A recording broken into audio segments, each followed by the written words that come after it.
Tous. Bienvenue à cette deuxième soirée Forum Veritas qui se déroule à Lyon. Alors qu'est-ce qu'un Forum Veritas? Vous le demandez sûrement tous. Alors la naissance des Forums Veritas date d'il y a plus de 20 ans, quand quelques étudiants d'une prestigieuse université, Harvard, ont pris conscience que la recherche de la vérité à l'université devrait pouvoir avancer de façon plus globale, sans cloisonner la réflexion à un domaine académique donné. Ces étudiants ont donc commencé à organiser des événements, conférences, débats, ateliers, prestations artistiques, dans le but de permettre aux étudiants de réfléchir véritablement aux questions existentielles. Le nom donné à ces événements rappelait la devise de l'université de Harvard, Veritas. En France, les événements Veritas sont proposés par l'Association des groupes bibliques universitaires, association culturelle loi 1901, en collaboration avec les collectivités territoriales et d'autres mouvements d'étudiants de divers horizons intéressés par les débats d'idées.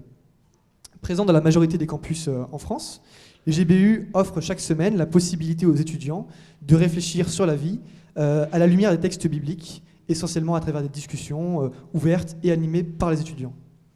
Au travers des forums Veritas, nous recherchons à promouvoir un débat ouvert, honnête et de haut niveau intellectuel sur les questions de société. C'est pour cela que nous avons à cœur de laisser la parole à des spécialistes issus de disciplines et de visions du monde parfois bien différentes. Donc, le thème général, c'est « Libre de faire ce que je veux » et ce soir, « À bas la morale, vive la loi ». Je tiens à remercier les orateurs, Charles-Éric de Saint-Germain, Christian Echen, d'être parmi nous ce soir et je laisse la parole au modérateur Alexis Masson. Merci, bonsoir à tous. Bienvenue dans ce Forum Veritas. Ce soir, nous avons une chance extraordinaire. Nos deux intervenants sont là, puisque vous le savez, hier, nous en avons perdu un en cours de route.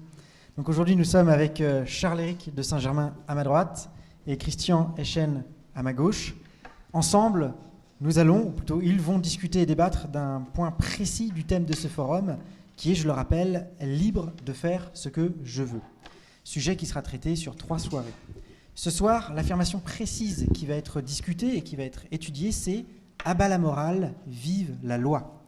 Ce qui va être étudié, c'est la pertinence de l'opposition entre la morale et la loi. Et pour cela, nous avons l'honneur de recevoir Charles-Éric de Saint-Germain et Christian Echen.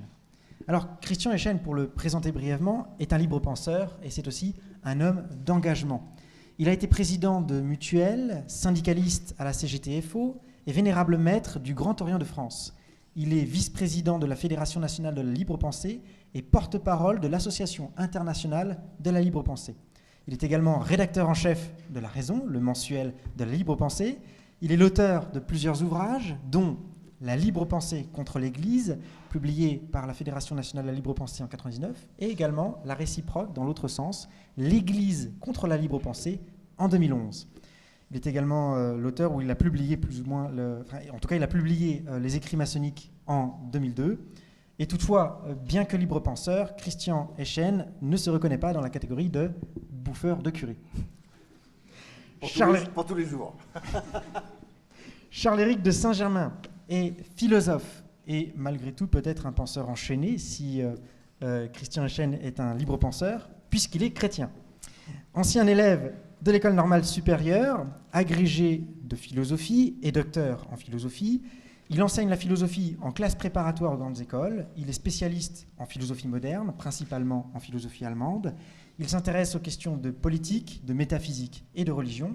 Il est l'auteur de plusieurs ouvrages, dont L'avènement de la vérité, publié chez l'Harmattan en 2003. L'auteur également de Un évangélique parle aux catholiques, chez François-Xavier de Guibière en 2008. Et enfin, Cours particulier de philosophie, publié en 2 volumes aux éditions Ellipse en 2011 et en 2012. Alors ce soir, nous entendrons donc deux intervenants à la pensée très différente pour discuter du sujet « À bas la morale, vive la loi ». Chacun d'eux aura 20 minutes pour défendre sa thèse, puis ils pourront librement échanger sur leur position réciproque pendant 20 minutes. Enfin, le public pourra poser ses questions aux intervenants pendant 30 minutes. Alors précisons déjà que les questions devront être courtes afin que chacun puisse poser ses questions. Évidemment, nous ne serons pas aussi dogmatiques que le réseau social Twitter qui autorise seulement 140 caractères et pas un de plus. Non, l'idée, c'est que chacun puisse poser ses questions, et donc les questions devront plutôt être concises. Alors, en tant que modérateur, je veillerai personnellement au bon déroulement du débat, au respect et à la parité du temps de parole, ainsi qu'à la concision des questions. Alors, avant de commencer, précisons juste que les portables doivent être éteints, ou en tout cas mis sur le mode avion, afin d'éviter les interférences avec la caméra qui enregistre ce débat. Nous allons commencer le débat avec la position de Charles-Éric de Saint-Germain. Donc, que pensez-vous de l'affirmation suivante ? À bas la morale, vive la loi. Voilà, alors je vais commencer d'abord par parler effectivement du pourquoi à bas la morale, pourquoi y a-t-il un déclin moderne, on pourrait dire, de la moralité, sachant que l'émancipation de la modernité à l'égard de la morale semble être allée de pair avec le déclin de la religion et des dogmes religieux. Le devoir moral était en effet considéré encore comme quelque chose de sacré il y a une soixantaine d'années, puisqu'il ne pouvait recevoir un sens absolu que par son lien étroit avec la religion. Il est vrai que la morale laïque républicaine du XIXe siècle, de la fin du XIXe siècle, qui s'inspirait, on le sait, de la morale kantienne, voulait déjà émanciper la morale de tout fondement théologique, et la déesse raison, finalement, ayant alors remplacé Dieu pour dicter nos devoirs et nos obligations. Simplement, cette laïcisation du devoir qui a eu lieu déjà à la fin du XIXe siècle conservait en quelque sorte du devoir sa forme sacrificielle. Parce que le souci de la Troisième République, c'était surtout de former des citoyens vertueux, des citoyens qui étaient prêts aussi à se dévouer pour la patrie, alors même qu'il n'y avait plus à attendre de châtiments ou de récompenses célestes pour justifier justement l'obéissance à nos devoirs. Alors c'est ce qui explique que ces devoirs vont perdre petit à petit tout ce qui faisait leur caractère sacré, d'où ils puisaient en quelque sorte leur force. Et suite évidemment à cette perte du sens du sacré, les républicains eux-mêmes vont être obligés de réinjecter du sacré dans la sphère publique, d'abord notamment à travers la sacralisation de la nation, puis à travers la sacralisation évidemment des valeurs républicaines, liberté, égalité et fraternité. Simplement, on peut se demander ce que vaut la sacralisation de ces valeurs à partir du moment où on les coupe de leur inspiration évangélique, à partir du moment où on les coupe des racines judéo-chrétiennes qui leur ont donné naissance. Aujourd'hui, ces valeurs semblent en effet être devenues folles. Pourquoi ? Parce qu'elles ne sont plus que la caricature de ce que nous a légué notre héritage judéo-chrétien, que beaucoup d'ailleurs s'acharnent à renier. Prenons l'exemple de l'aspiration à la liberté, qui était au cœur en fait, du message chrétien, du message du Christ, en tant que libération à l'égard de la servitude du péché. Cette aspiration à la liberté s'est aujourd'hui renversée en une sorte de despotisme et tyrannie du plaisir, où l'homme finalement devient en quelque sorte esclave de ses pulsions. Il est incapable de résister aux incitations de la société de consommation. Et celle-ci, finalement, loin d'exalter le désir comme on le croit, ne peut que conduire le désir à sa mort, parce qu'en l'exaucant quasiment immédiatement, finalement, elle ne lui laisse même pas le temps de croître et de s'intensifier, ce qui du coup conduit l'homme à l'anomie. L'égalité, qui était également une valeur chrétienne, puisque saint Paul est le premier dans la lettre à Éphésiens, en Éphésiens a affirmé finalement que nous sommes tous égaux en Christ, quelle que soit notre race, quelle que soit notre nationalité, quel que soit notre sexe. Cette égalité qui a historiquement rendu possible finalement la reconnaissance de la valeur de tout homme en tant qu'homme, cette égalité aujourd'hui est confondue avec l'identité et l'indistinction, comme si finalement la différence sexuelle et biologique était devenue totalement insignifiante pour une humanité qui est désormais désincarnée, indifférenciée et asexuée. Cette humanité s'illusionne en croyant produire son humanité en s'arrachant à tous les conditionnements biologiques, sociaux, familiaux ou religieux, mais cet arrachement finalement, en coupant l'homme de ses assises fondamentales, notamment à travers ce que l'on pourrait appeler l'éducation, qui peut parfois être instrumentalisée justement pour produire cet arrachement, ce qui est d'ailleurs le propre des régimes totalitaires. Or, cette autocréation finalement de l'homme par l'homme ne peut aboutir finalement à terme qu'à une perte du sens de l'humanité elle-même. S'il est vrai que le sens de l'humanité de l'homme s'enracine précisément dans sa condition incarnée, que ce soit dans un corps sexué, que ce soit dans une famille ou que ce soit dans une culture, trois éléments dans lesquels l'homme puise en quelque sorte les racines de son identité. Enfin, si la notion de solidarité et de partage des ressources reste bien au cœur des discours politiques officiels, Cela, on ne peut pas le nier. Néanmoins, aujourd'hui, elle s'apparente davantage à une sorte d'assistanat qui ne permet plus à l'homme d'accéder à une véritable autonomie et au sens des responsabilités individuelles, mais qui le maintient plutôt dans une sorte de dépendance croissante, là où la fraternité qui animait les premières communautés chrétiennes avait au contraire pour but de mettre en commun le produit du travail de tous, grâce notamment à la division du travail. On voit donc qu'en se coupant de ces racines judéo-chrétiennes, une nouvelle régulation des valeurs morales semble aujourd'hui s'être mise en place, régulation qui disqualifie désormais toutes les formes disciplinaires du devoir et de l'obligation morale qui étaient encore héritées de l'impératif catégorique kantien. La société postmoderne désigne finalement cette époque où la morale n'exige plus de se sacrifier pour un idéal transcendant, aucune valeur ne justifie désormais qu'on lui sacrifie sa vie, et l'homme n'est plus considéré aujourd'hui comme un être créé à l'image de Dieu, mais il n'est qu'un simple matériau que l'on peut manipuler, que l'on peut remodeler et redéfinir selon les besoins du moment de la société. C'est pourquoi le nihilisme moral qui traverse actuellement l'Occident et l'Europe en particulier est une crise profondément spirituelle liée à son rejet de la foi en Dieu, liée à son rejet de la parole de Dieu, pourtant faite pour nous donner la vie. L'Occident croyait s'être débarrassé de Dieu en proclamant à la suite de Nietzsche péremptoirement sa mort, mais on se rend compte aujourd'hui finalement qu'en s'arrachant à ces prétendus carcans religieux, on n'a fait que précipiter la mort de l'homme lui-même, car l'homme postmoderne réduit à une simple marionnette n'est plus qu'un consommateur passif, en proie à toutes les manipulations idéologico-politico-médiatiques. Comme le chante Zazie, assis devant ma télévision, je suis de l'homme la négation, pur produit de consommation, je tourne en rond, je tourne en rond. Telle est en quelque sorte la description que l'on peut faire de la condition de l'homme postmoderne. Incapable de distanciation critique, déconstruit par l'absence de repères moraux, l'homme postmoderne est moralement anesthésié et il est aujourd'hui spirituellement mort. Qu'en est-il alors de la morale ? Face à l'effondrement de tout ce qui pouvait donner finalement une espérance et un sens à son existence, seul reste à notre homme postmoderne finalement ce culte relativiste de la tolérance dont les maximes se réduisent à ne pas choquer et à respecter les différentes sensibilités.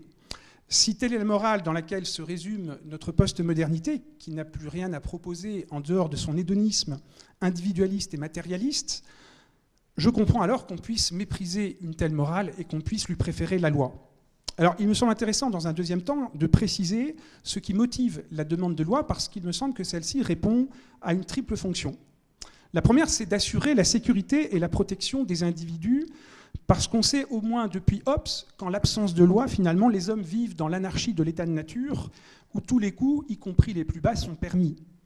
En définissant ce qui est permis et ce qui est défendu, la loi ouvre donc un espace de liberté où l'individu peut faire ce qu'il veut dans les limites de ce que la loi autorise, sans craindre qu'autrui ne vienne empiéter sur ses droits. C'est d'ailleurs ce qui faisait dire à Montesquieu qu'il n'y a pas de liberté sans loi, ni là où quelqu'un est au-dessus des lois.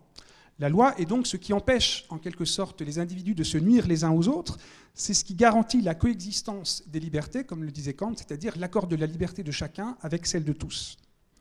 La loi a aussi pour but, c'est sa deuxième fonction, d'apporter des normes aux individus, de leur fournir des repères dans un monde qui change à vitesse accélérée. La psychanalyse déjà insiste sur l'importance de la loi, notamment de la loi du père, dans la structuration psychique de l'enfant.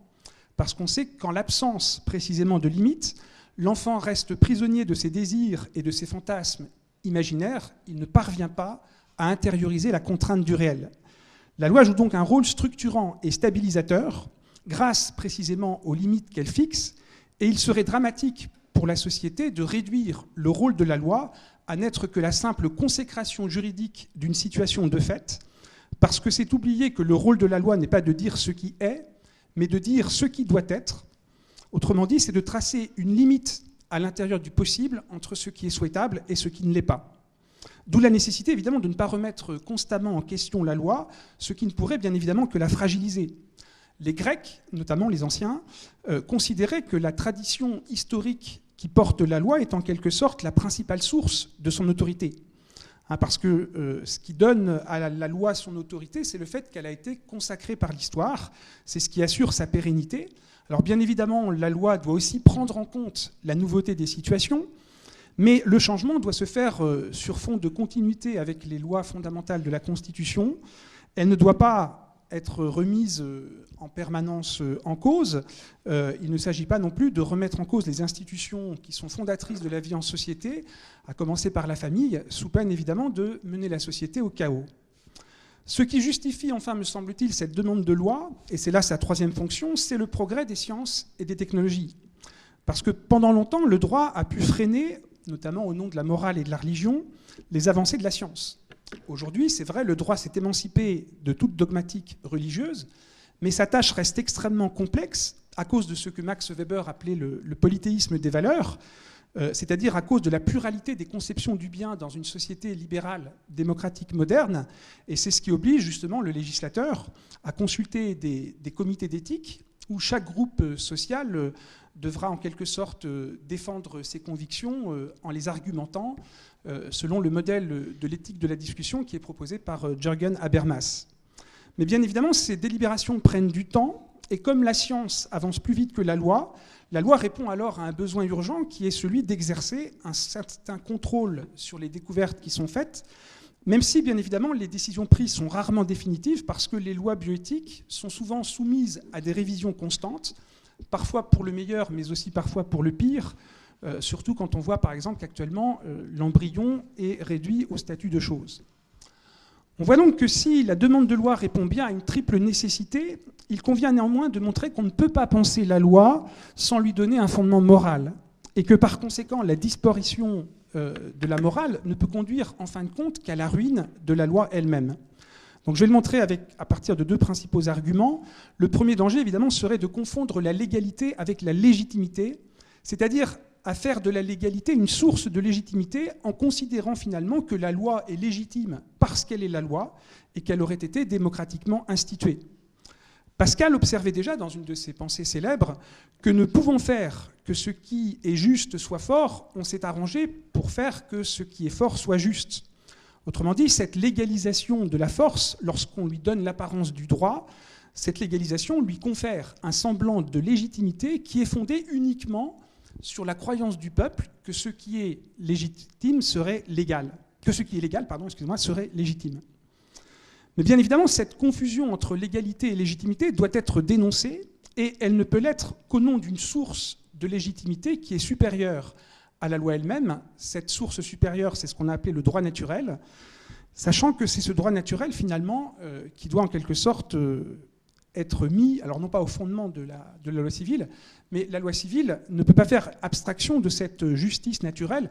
Le législateur doit prendre cette justice naturelle comme critère lorsqu'il délibère. C'est d'ailleurs ce qu'il faisait dire à Montesquieu, qu'une chose n'est pas juste parce qu'elle est la loi, mais elle doit être la loi parce qu'elle est juste. Autrement dit, ce n'est pas la volonté du souverain, fût-il le peuple, qui décide de ce qui est juste. Seule la volonté de Dieu est souveraine en ce sens, mais précisément à cause de la rectitude de la volonté souveraine de Dieu. Alors c'est vrai que ce fondement moral du droit et de la loi a été vivement contesté dans la modernité, notamment par un penseur juridique, Hans Kelsen, qui est le fondateur du positivisme juridique, parce que Kelsen souhaitait émanciper le droit et la loi de toute référence au droit naturel et à un fondement extérieur et transcendant. Pour lui, en effet, la loi tire sa justesse non pas de ce droit naturel, mais uniquement de sa non-contradiction avec les lois déjà instituées, en sorte que, selon lui, une science du droit pourrait faire en quelque sorte l'économie d'une délibération sur le juste et sur l'injuste, mais elle devrait seulement se contenter d'examiner la compatibilité ou la cohérence des règles juridiques entre elles. Simplement, il me semble qu'on peut faire deux objections décisives à Kelsen pour montrer l'impasse de cette perspective. La première concerne le juge, celui qui est chargé d'appliquer en quelque sorte la loi. On peut remarquer en effet que la loi, du fait de sa généralité, c'est-à-dire du fait finalement qu'elle s'applique indifféremment à tous, la loi ne tient pas compte des circonstances particulières de l'action. Or, il est clair que l'application mécanique et aveugle de la loi, par exemple si un juge attribuait une même sanction à deux actes identiques, bien que les intentions des prévenus et que les circonstances de l'action soient très différentes, si le juge appliquait la même sanction, il commettrait bien évidemment une iniquité. Voilà pourquoi Aristote soulignait déjà la nécessité de faire appel chez le juge à un correctif de la justice légale, c'est ce qu'il appelle la vertu d'équité. C'est seulement cette vertu d'équité qui permet au juge de rendre un verdict qui est ajusté à la particularité des situations.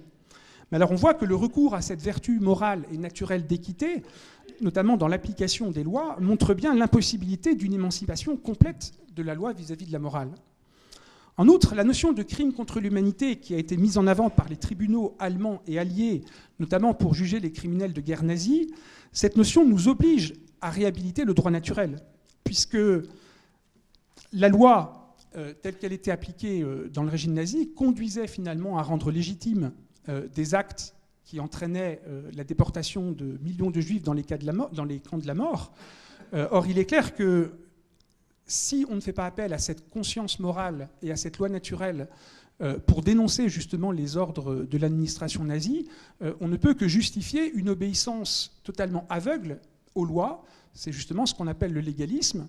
De cette obéissance aveugle témoigne le cas Eichmann, qui est analysé notamment par Hannah Arendt, qui est symptomatique finalement des dérives légalistes qu'entraîne une obéissance aveugle à la loi. Il est clair qu'Eichmann aurait dû, en conscience, désobéir civiquement aux lois instituées par le gouvernement nazi, mais il a préféré finalement abdiquer toute responsabilité personnelle. Il a préféré se réfugier derrière l'autorité impersonnelle de la loi, abdiquant tout jugement en conscience. D'où les dangers évidemment du légalisme. Je ne sais pas combien de temps il me reste, mais 5 minutes, donc je vais essayer d'aller vite. Alors je voudrais simplement terminer pour montrer que la morale et la loi néanmoins ne sont pas des fins en soi, que ce ne sont pas des absolus et qu'ils doivent être l'une et l'autre relativisés par un ordre supérieur qui est l'ordre de la foi ou l'ordre de la grâce. Luther en effet opposait de manière célèbre la logique de l'évangile et la logique de la loi. Et il montrait finalement que l'évangile nous fait entrer dans un ordre nouveau qui est l'ordre de la foi et de la grâce, une foi par laquelle, en nous appropriant la justice du Christ, nous sommes désormais rendus justes devant Dieu. Le propre, en effet, de la justice humaine, c'est qu'il s'agit d'une justice active, où l'homme cherche à se rendre lui-même juste par l'acquisition justement de certaines vertus morales et par la pratique des œuvres de la loi. Mais la justice du Christ est une justice qui est offerte gratuitement. C'est une justice qui est imputée à l'homme de l'extérieur, moyennant la foi en l'œuvre du Christ qui a été accomplie pour nous sur la croix. C'est la foi en cette œuvre du Christ qui permet à l'homme d'obtenir le pardon de ses péchés, qui permet à l'homme d'échapper du même coup à la colère de Dieu, une colère de Dieu qui en revanche demeure sur les incrédules.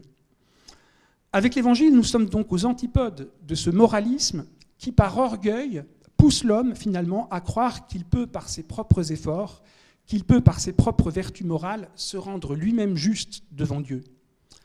Cette attitude d'auto-justification qui pousse l'homme à se glorifier devant Dieu de ses propres mérites, à l'image par exemple du pharisien que le Christ oppose aux publicains, constitue pour Luther le péché par excellence. Parce qu'en cherchant son salut par ses propres œuvres, par une conduite moralement parfaite, je refuse en réalité de reconnaître mon péché. Je refuse du même coup la justice qui m'est offerte gratuitement par l'Évangile, lorsque l'Évangile me dit que le Christ a pris sur lui mon péché, qu'il l'a cloué sur la croix et qu'il me couvre de sa justice, pourvu que je puisse croire à la bonne nouvelle de l'Évangile, c'est-à-dire à l'œuvre rédemptrice du Christ. La juste compréhension de la foi chrétienne est donc bien éloignée de toute forme de pharisianisme moral, qui consiste toujours à vouloir se sauver par soi-même en faisant l'économie d'un sauveur. Mais alors, quel est le rôle de la loi, si ce n'est pas de son accomplissement que nous pouvons obtenir notre justification ? On sait que la loi qui a été donnée à Dieu, par Dieu à Moïse, était une loi juste, bonne et sainte, parce qu'elle nous montrait le chemin à suivre pour avoir la vie. Néanmoins, quand bien même cette loi aurait été donnée par Dieu, elle reste sans efficace sur une volonté qui est captive du péché. Parce que si elle ordonne et si elle montre le chemin, elle n'aide pas à accomplir et elle conduit plutôt l'homme à désespérer de lui-même. Voilà pourquoi l'apôtre Paul souligne que la loi, loin d'être une bénédiction qui nous délivrerait de l'esclavage du péché, la loi se retourne bien plutôt en malédiction contre celui qui, tout en restant soumis à son commandement, est incapable d'en satisfaire les exigences. Je cite l'apôtre Paul, c'est dans l'Épître aux Romains. « Que dirions-nous donc ? La loi est-elle péché ? Certes non, mais je n'eus connu le péché que par la loi, car je n'aurais pas connu le péché si la loi n'avait pas dit « tu ne convoiteras pas ». Et le péché, saisissant l'occasion, produisit en moi toutes sortes de convoitises. Pour moi, autrefois, sans loi, je vivais, mais quand le commandement est venu, le péché a pris vie et moi, je suis mort. Ainsi, le commandement qui mène à la vie se trouva pour moi mené à la mort. Qu'est-ce que Paul veut montrer par là ? Il veut montrer finalement que la loi, en interdisant le mal et le péché, stigmatise en même temps ce mal qu'elle rend attrayant pour une volonté qui reste captive du péché, au même titre que dans le Jardin d'Éden, le fruit défendu était paré de toutes les séductions par l'interdiction même dont il faisait l'objet. En sorte que non seulement la loi ne rend aucun service, mais elle se révèle finalement nuisible et source de malédiction. Paul dit même qu'elle est une lettre meurtrière pour l'homme qui reste sous son joug, puisqu'elle exaspère sa convoitise, c'est l'attrait du fruit défendu, mais sans nous donner la force de la vaincre. Plus exactement, son utilité est surtout négative et pédagogique. Elle se manifeste en ce qu'elle oblige, ce qu'elle rend coupable de transgression, à implorer le secours de la grâce pour pouvoir être libéré de son fardeau. D'où le caractère provisoire de la loi, en attendant justement la grâce, une grâce qui nous offre le salut non plus par la médiation de la loi, mais qui nous offre le salut par la médiation du Christ, qui est notre Sauveur, venu dans le monde pour nous libérer de la malédiction de la loi qui conduit à la mort. Je laisse pour conclure la parole à l'apôtre Paul, c'est dans l'Épître aux Galates. Tous ceux qui, en effet, dépendent de la loi sont sous la malédiction de la loi, car il est écrit « Maudit soit quiconque n'observe pas tout ce qui est écrit dans le livre de la loi pour le mettre en pratique. » La loi est-elle donc contre les promesses ? Certes, non. S'il avait été donné une loi qui puisse procurer la vie, la justice viendrait réellement de la loi. Mais l'Écriture a tout enfermé sous le péché, afin que la promesse soit donnée par la foi en Jésus-Christ à ceux qui croient. Ainsi, la loi a été un précepteur pour nous conduire à Christ, afin que, justifiés par la loi, nous ne soyons plus sous ce précepteur. À bas la morale, à bas la loi, vive la grâce. Bien, merci Charles-Éric de Saint-Germain. Nous avons entendu sa thèse. Nous allons maintenant pouvoir entendre la thèse de Christian Eschen par rapport à ce thème « À bas la morale, vive la loi ». Qu'en pensez-vous ? Bien, tout d'abord, bonsoir, et je voudrais remercier les organisateurs de cette soirée et de ce débat de l'avoir fait, et nous avons répondu, nous, la libre pensée, tout à fait favorablement. Je me demandais à un moment donné s'il y aurait matière à débat, parce que j'étais entièrement d'accord avec cette formule « à bas la morale, vive la loi ». Et je m'aperçois qu'en écoutant l'intervenant précédent, je crois qu'il y aura matière à échanger et à débattre, et on ne sera pas venu ce soir pour rien. Je voudrais vous présenter très rapidement ce que c'est que la libre pensée, sans faire de prosélytisme. La libre pensée, c'est la plus vieille association laïque de France, et d'ailleurs en Europe, puisque les premiers cercles de libres penseurs sont apparus en 1847, à la veille de 1848, les révolutions en Europe. Tous les grands noms du mouvement démocratique, laïque, républicain et ouvrier ont été des libres penseurs, de Victor Hugo à Jules Ferry, à Goblet, à Buisson, qui est quelqu'un qui doit résonner ici quand même comme quelqu'un d'important, à Jean Rostand, à Jaurès, à Aristide Briand. Tous ces gens-là ont été des libres penseurs. Et la libre pensée repose sur 4 grands principes qui ont été mis en œuvre depuis plus d'un siècle. La libre pensée pour la séparation des églises et de l'État, c'est-à-dire pour la laïcité, c'est-à-dire pour le respect de l'absolue liberté de conscience. Elle partage ça avec bien d'autres, et notamment avec, comment dirais-je, un grand nombre de protestants historiques. La libre pensée, par contre, là où elle se distingue, c'est que sur le plan individuel, elle combat les dogmes et l'obscurantisme religieux. Elle est contre la guerre et le militarisme, et elle est contre toute forme d'exploitation économique. Alors, à une époque, on appelait ça le capitalisme. Maintenant, c'est un gros mot, on dit le libéralisme. Mais en fait, on parle bien de la même chose, c'est l'exploitation de l'homme par l'homme. Et le fait qu'une minorité tire un avantage du travail d'une majorité. Alors, pour centrer le débat et pour rentrer dans le débat sur morale et loi, puisque c'est un peu l'actualité grâce au ministre de l'Éducation nationale, la libre pensée considère qu'il n'y a pas de morale laïque, parce qu'il n'y a pas de morale religieuse. Et la morale laïque ne peut pas être le contrepoint d'une morale religieuse qui n'existe pas. Il y a pour nous une morale humaine de tout temps, qui évolue dans le temps, selon des principes. Ce qui était autorisé à une époque est interdit aujourd'hui. Ce qui était interdit à une époque est autorisé aujourd'hui. C'est l'homme, comment dirais-je, qui est le centre de sa destinée et de son action. Et pour vous expliquer, peut-être un peu en faisant un clin d'œil, puisqu'on a dit que j'étais un franc-maçon, ce qui est vrai, je suis très attaché à cette étude dialectique de la pensée qu'on appelle le symbolisme. Et on a coutume de dire, et d'ailleurs c'est un peu ce que disait l'orateur précédent, j'y reviendrai dans le débat tout à l'heure, que l'un des fondements de la morale, c'est le décalogue. Si vous analysez la structure symbolique du décalogue, c'est extrêmement intéressant, puisque les 3 premiers commandements sont des commandements qui font référence à Dieu. Le 4e et le 5e, c'est le Shabbat et le respect à la famille, ou inversé, mais c'est les 2 commandements du respect du temps et de l'espace. Et les 5 derniers commandements, c'est le respect, comment dirais-je, tu ne tueras point, tu ne voleras point, tu ne convoiteras point, le bien d'autrui, qui n'ont strictement rien de religieux, qui existaient avant le décalogue comme principe, et qui continueront à exister après le décalogue. Bien. Il n'y a pas de société organisée. Si vous commencez à tuer les gens, à les voler, à les dépouiller, à organiser le vol, c'est strictement impossible. Il n'y a rien de religieux dans ces commandements. Il y a quelque chose de religieux dans les 3 premiers, qui sont un dogme, qui s'impose aux croyants. Mais si vous prenez les 10 commandements, pour arriver à la sagesse qui est symbolisée par le chiffre 7, il faut additionner le temps de l'homme au temps de l'espace et au temps de la famille. Mais pour arriver au temps de l'homme, c'est-à-dire au temps de la sagesse, il faut exclure les 3 premiers commandements, puisque pour arriver à 7, à partir de 10, il faut bien virer 3. Donc en fait, y compris dans la structure symbolique, peut-être de manière contradictoire dans le décalogue, pour arriver à la sagesse, comment dirais-je, et à une sorte de véritable morale, il faut absolument se passer très rapidement de Dieu. Qu'est-ce que la morale? Qu'est-ce que la loi? La morale, c'est en fait l'éthique. La loi, elle garantit l'égalité des droits. Ce sont donc 2 principes qui agissent dans des champs totalement différents. La loi garantit à tous, comment dirais-je, les mêmes droits.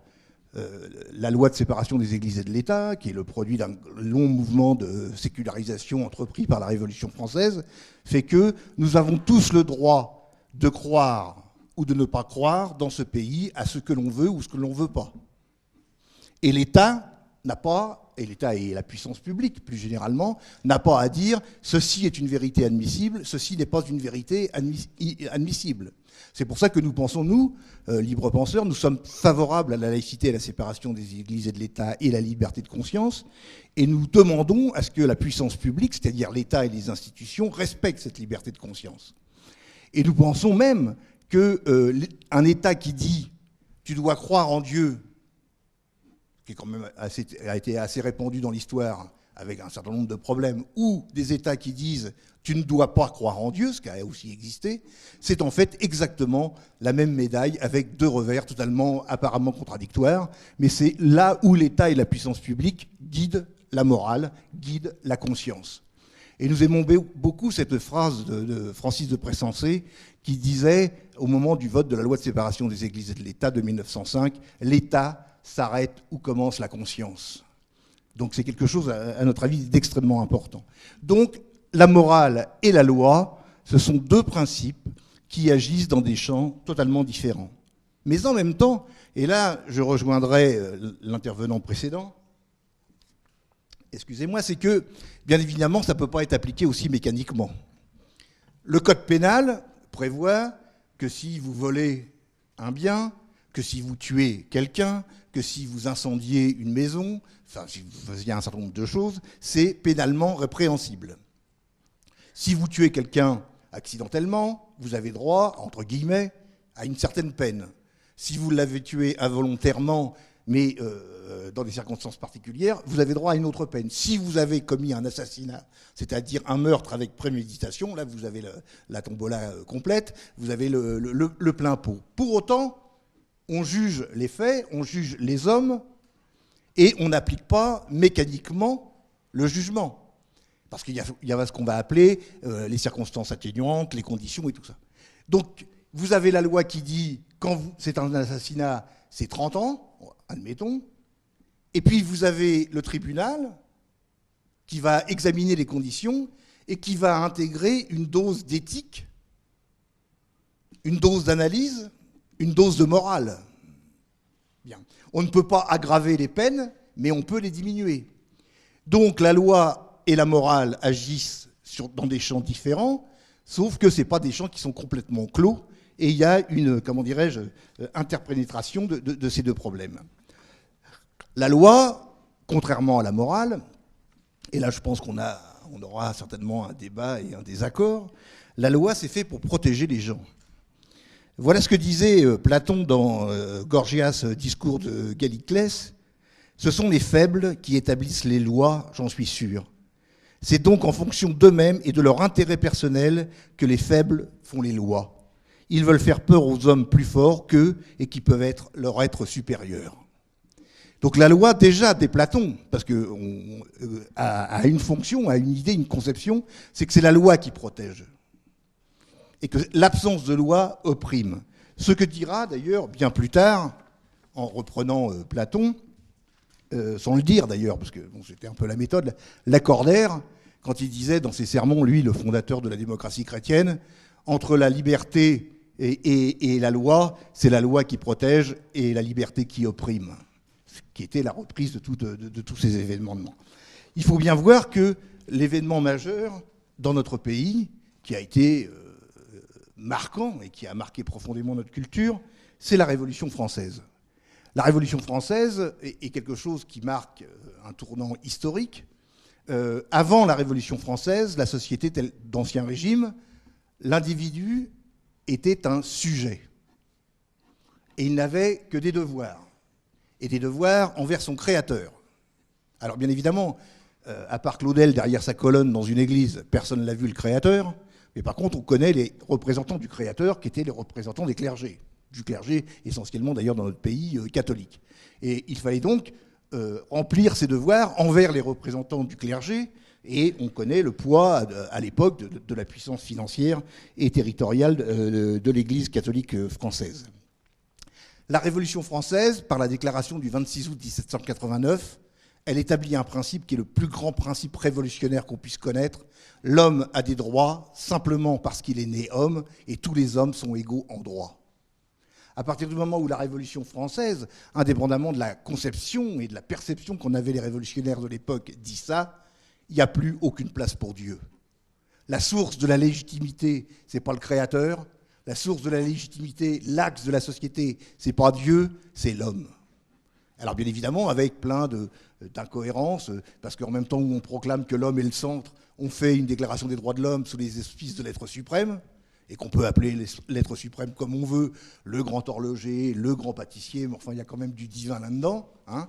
Il y a une contradiction, peut-être que l'audace était trop forte pour aller jusqu'au bout, mais c'est la Révolution française qui établit ce principe des droits et de l'égalité en droit. Et ce qui est extrêmement important, c'est que si la Révolution française n'affirme que ça, elle émet un vœu pieux, ce qui est un truc qui est un peu embêtant pour se débarrasser de Dieu, d'émettre des vœux pieux.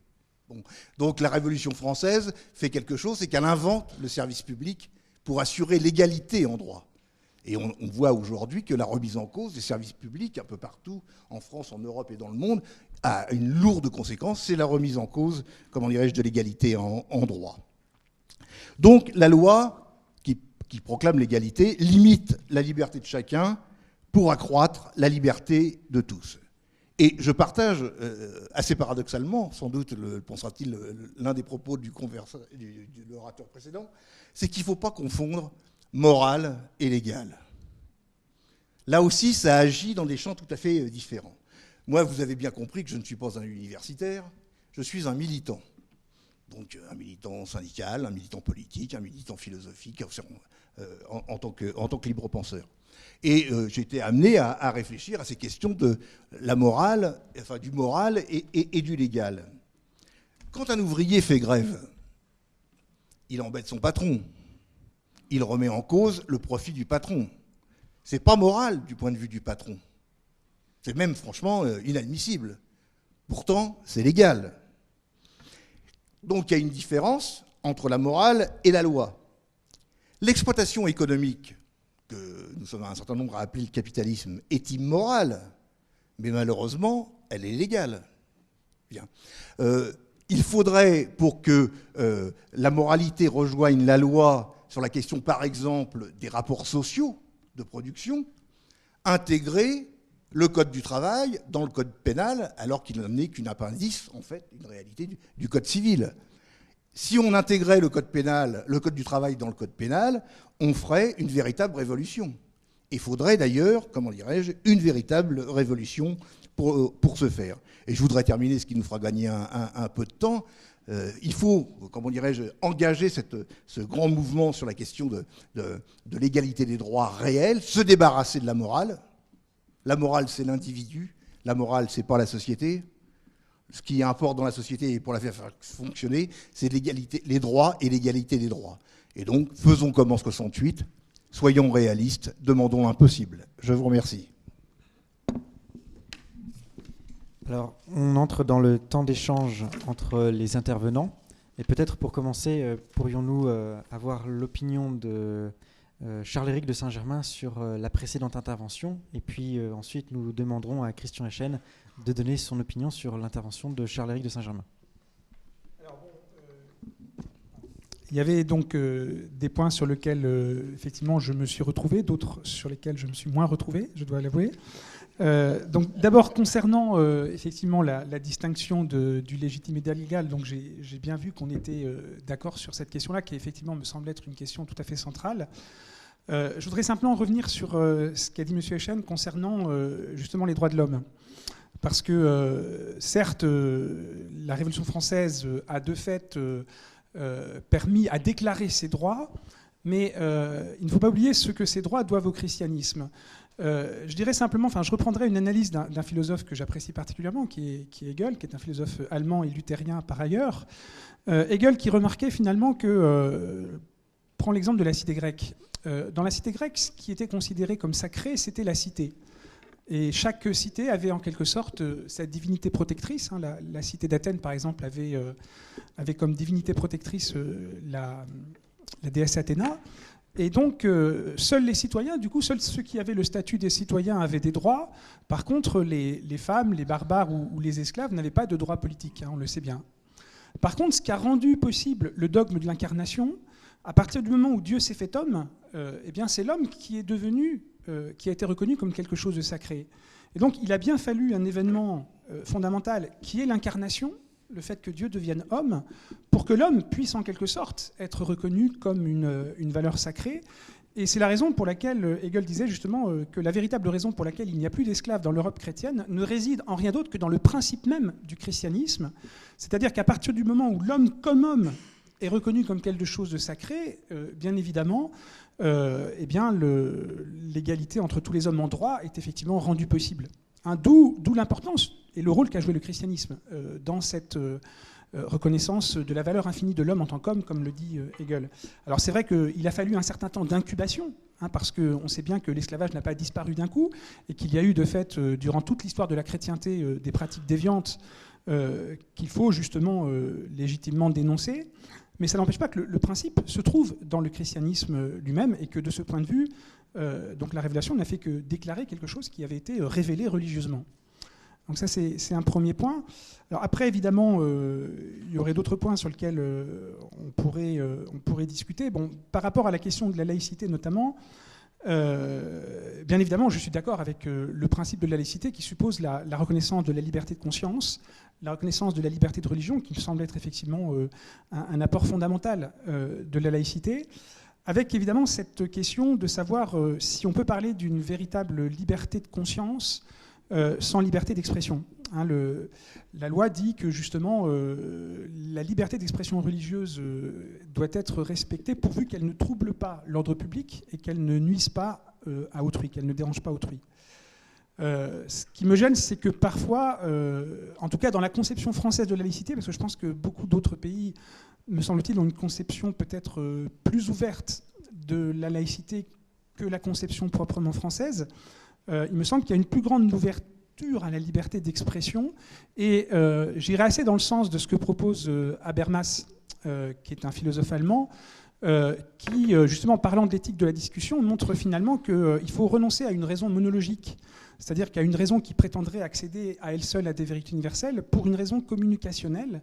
C'est-à-dire que le rôle, justement, de l'éthique de la discussion, c'est de permettre à chaque citoyen de pouvoir argumenter ses propres convictions, y compris dans l'espace public. Ce qui signifie que finalement, à partir du moment où je suis capable de justifier dans l'espace public en argumentant mes convictions, celles-ci ont droit de citer dans l'espace public. Et je dirais que dans une certaine conception de la laïcité, il y a une profonde méfiance vis-à-vis de la capacité qu'auraient les croyants à s'exprimer dans l'espace public au nom de leurs convictions. À partir du moment où elles sont rationnellement argumentées, je pense qu'elles ont droit de citer dans l'espace public. Et c'est la raison pour laquelle j'ai du mal à concevoir une liberté de conscience sans véritable liberté d'expression. Est-ce que Christian Echen, vous pouvez, de votre point de vue, donner votre opinion sur l'exposé et la position soutenue par Charles de Saint-Germain ? Tout à fait. Comme je suis intervenu après, j'aurais pu, comment dirais-je, déjà engager le débat. J'ai pas voulu le faire parce que c'était pas la règle du jeu. J'avais préparé mon topo, donc je le fais. Maintenant que je vais essayer d'introduire un certain nombre de questions et de critiques. J'en ai trouvé 7, alors vous me direz que je suis abonné au chiffre 7, mais bon, comme on fait un peu ce qu'on veut avec la symbolique des chiffres, c'est pas mal. Tout d'abord, moi je conteste, et je ne suis pas le seul, cette formulation qui consiste à dire que nous sommes conditionnés par nos racines qui sont judéo-chrétiennes.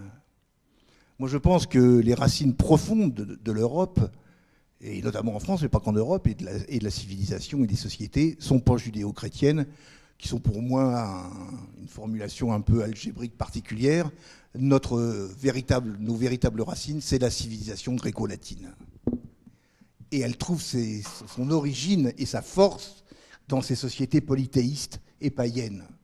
Alors on a inventé un truc qui s'appelle le judéo-christianisme, donc on pourrait beaucoup discuter. Le christianisme a d'ailleurs, c'est un clin d'œil, a quand même été beaucoup anti-juif et anti-judaïque. Alors comment après on fabrique un truc judéo-christianisme à partir d'un concept, d'une composante qui veut détruire l'autre, c'est quand même, comment dirais-je, assez particulier. D'ailleurs, pour voir le fait qu'en fait ce entre guillemets judéo-christianisme n'est qu'un vernis, je vous invite à lire un livre qui n'est pas un livre universitaire, qui n'est pas un livre scientifique, qui est un roman, mais qui est assez extraordinaire, qui a été écrit par Henri Vincenot, qui s'appelle Le pape des escargots. Je ne sais pas si vous connaissez Henri Vincenot. Pour les gens de ma génération, il était régulièrement invité à Apostrophe chez Pivot. Il a une grosse moustache, des gros vêtements en velours. Et c'était le bon sens paysan, païen et polythéiste. Et il expliquait qu'en fait, par toute une série de choses, le christianisme avait recyclé toute une série de choses, notamment Carnaval, qui est une fête païenne, que le christianisme, l'Église a essayé d'interdire pendant des siècles. Ils n'ont jamais réussi à l'interdire, donc ils l'ont recyclé. Bien. Ça, c'est la première chose. Deuxième chose, j'ai entendu les valeurs de la révolution, de liberté, d'égalité, de fraternité sont, comment dirais-je, issues des évangiles. Et ça pose un petit problème parce que si on met en avant ces valeurs et qu'on oublie l'évangile, si j'ai compris le propos, il manque quelque chose. Ça, c'est le cas de le dire, permettrait ce bon mot, c'est une vue de l'esprit. Alors vous pouvez mettre un petit E ou un grand E à esprit. Mais enfin, la doctrine chrétienne, c'est l'égalité devant Dieu. C'est tout à fait différent que l'égalité devant les hommes. Il y a des années, à Lyon, justement, s'est tenu les assises du Centre français du patronat chrétien.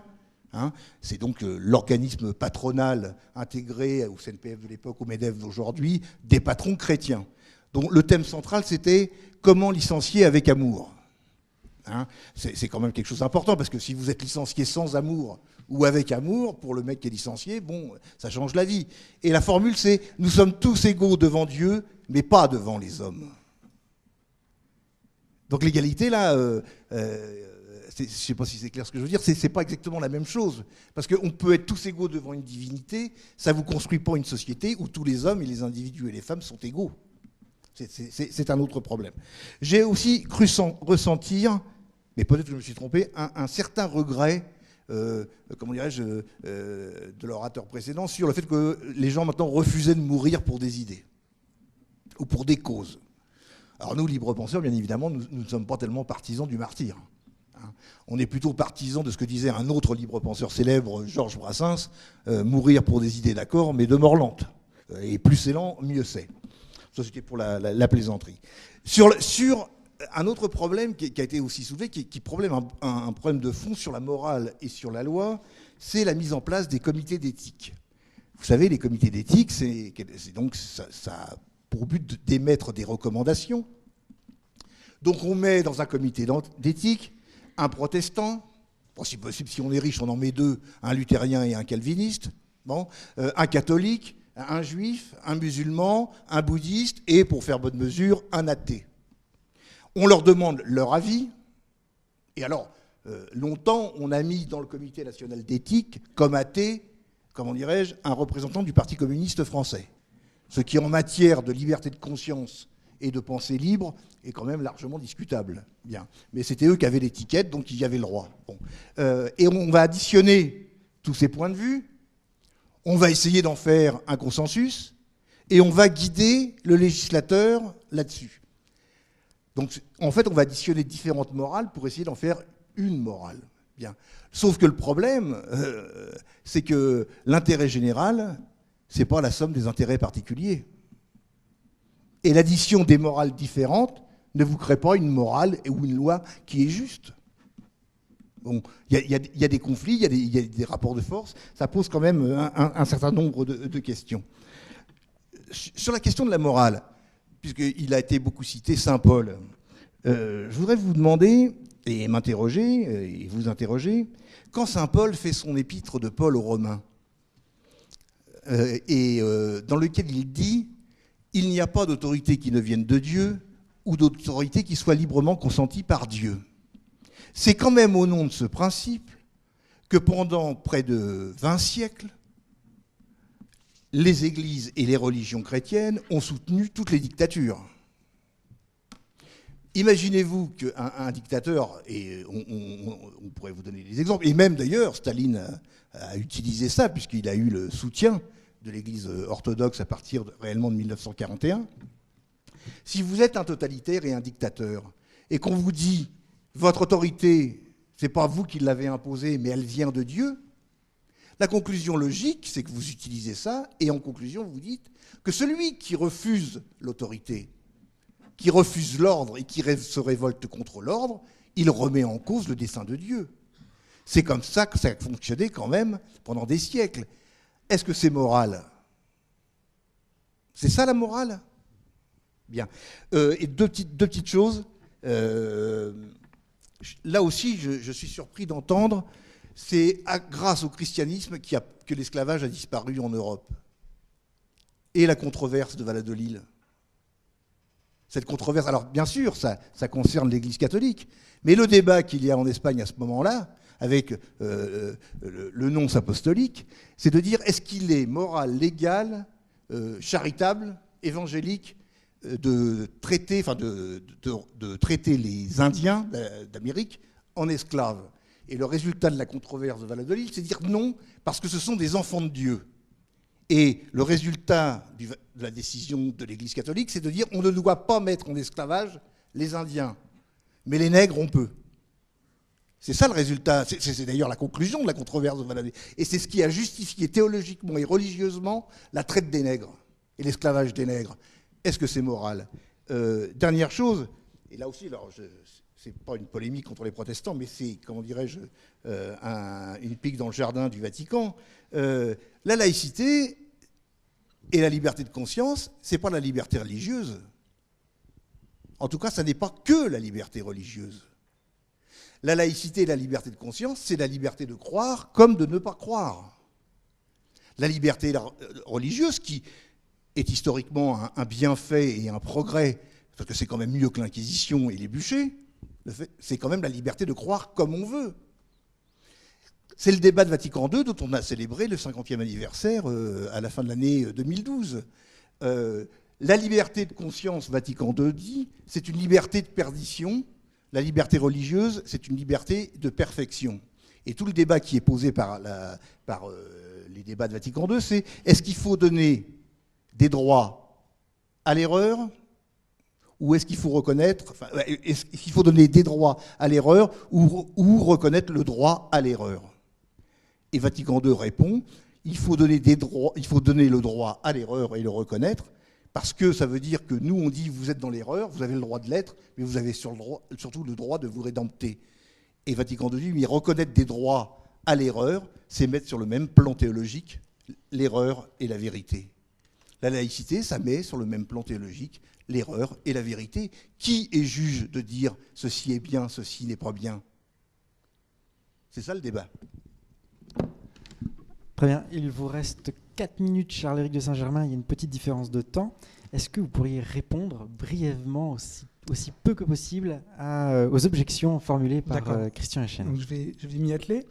Alors, je voudrais d'abord revenir sur... je vais prendre les points dans le désordre, hein, vous m'excuserez. Quand vous disiez effectivement que la parole de saint Paul, tout pour revoir vient de Dieu, lui seul en est source, a servi à justifier la monarchie de droit divin, bien évidemment, mais il s'agit à mon sens d'une instrumentalisation politique de la religion. Parce que je pense que le terme grec utilisé par Paul ici est un terme qui ne permet pas de distinguer une distinction qui est une distinction latine entre pouvoir et autorité. Or, justement, la véritable question, c'est est-ce que réellement c'est le pouvoir qui vient de Dieu ou est-ce que c'est l'autorité? Or, il me semble qu'on peut très bien, justement, Paul dit dans le même texte de l'Épître aux Romains, chapitre 13, il dit « Soumettez-vous, mais obéissez en conscience ». C'est-à-dire qu'il ne nous demande pas d'obéir servilement ou aveuglement, il nous demande d'obéir en conscience, ce qui veut dire que l'obéissance n'est légitime que pour autant que l'on reconnaît réellement le pouvoir comme une autorité. Or, tout pouvoir n'est pas une autorité. Et la preuve, c'est que les premiers chrétiens, justement, qui ont été martyrs, l'empereur, qui était un pouvoir, mais qui n'était pas une autorité, qui était une simple potestas, l'empereur leur a demandé finalement de se soumettre en l'adorant, puisqu'il était considéré comme un dieu. Or, les chrétiens, justement, n'ont pas obéi à ceux qu'ils ne reconnaissaient pas comme une autorité, puisqu'ils ont refusé de se soumettre, et c'est la raison pour laquelle ils ont été martyrisés.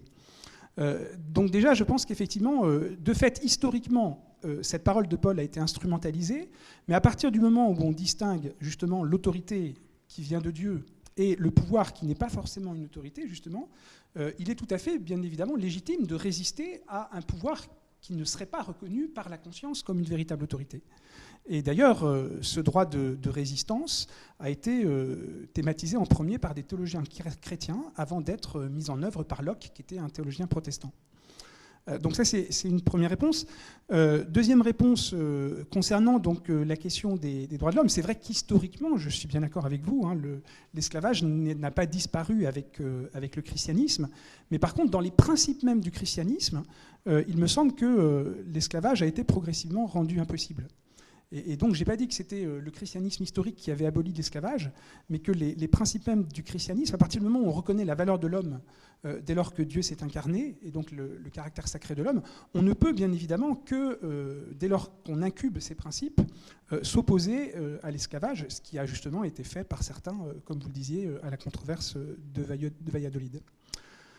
Concernant la question des comités d'éthique, c'est vrai qu'il y a une grosse difficulté donc, qui concerne le fait que nous vivons dans une société pluraliste, c'est-à-dire que nous vivons dans une société où il y a une pluralité des conceptions du bien, hein, c'est ce que Max Weber souligne.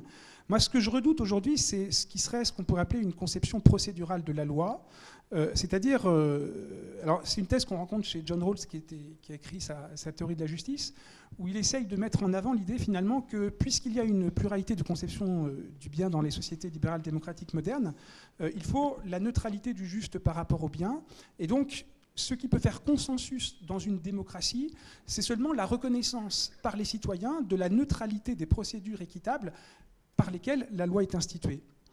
Simplement, ce que ne voit pas, à mon sens, Rawls, et c'est tout le sens de la critique d'un grand philosophe protestant contemporain qui est Ricoeur, c'est qu'en réalité, cette conception que Rawls se fait de la justice, et qu'il définit d'ailleurs par le sens de la réciprocité, par l'impartialité, par l'esprit public également, en réalité, on pourrait très facilement montrer que ce sens de la réciprocité s'enracine dans la règle d'or biblique qui nous invite à ne pas faire à autrui ce que l'on ne voudrait pas qu'il nous fasse.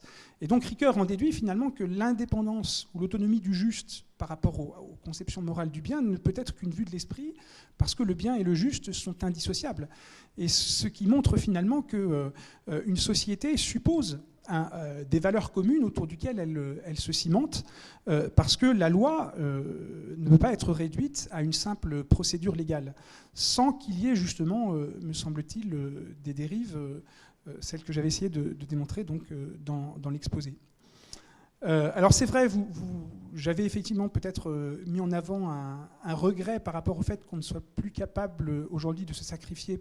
J'avais dit pour des valeurs, je suis d'accord avec vous que ça ne vaut pas la peine de se sacrifier pour des idées. On peut se sacrifier pour une personne. Et je crois que les chrétiens ont donné l'exemple en se sacrifiant pour Jésus-Christ, qui est une personne, et on peut se sacrifier par amour pour Jésus-Christ. Mais je suis d'accord avec vous, bien évidemment, que c'est beaucoup plus difficile, évidemment, de sacrifier simplement pour des idées. Et en ce sens, je vous rejoins totalement. Sinon, alors juste peut-être une dernière remarque, s'il me reste le temps. Vous avez souligné que nous sommes conditionnés par nos racines judéo-chrétiennes. Enfin, je pense quand même que la culture européenne, et la plupart des historiens sont d'accord pour le reconnaître, c'est quand même une synthèse de Rome, d'Athènes et de Jérusalem. Donc nous avons une triple origine qui est Rome, Athènes et Jérusalem, et on ne peut pas nier cet héritage judéo-chrétien dans la culture chrétienne.